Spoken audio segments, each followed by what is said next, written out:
suis Mani Segnavong, je suis docteur en neurosciences Bonjour, je suis Benjamin Barré, je suis illustrateur et dessinateur.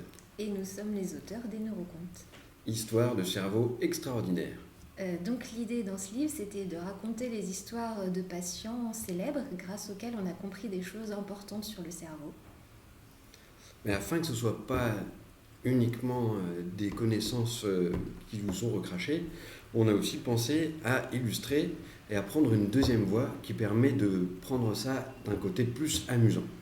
Et donc par exemple dans ces histoires, on a l'histoire d'une patiente dont les initiales sont SM, qu'on a choisi nous d'appeler Suzanne, qui est une patiente qui, à cause d'une petite lésion sur une structure du cerveau qu'on appelle les amygdales cérébrales, n'était plus capable de ressentir la peur. Et donc on raconte cette histoire-là tout en expliquant comment les amygdales cérébrales sont nécessaires au sentiment de peur.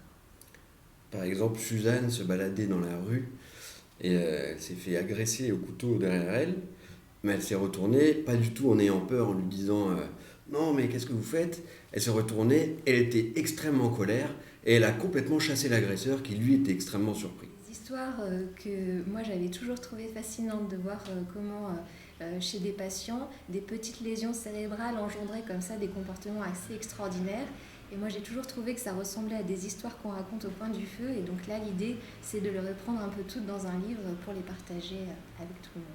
Ce qui fait que c'est un livre qui peut se lire un peu à tout âge. Il y a la partie conte qui va être plus pour les plus jeunes.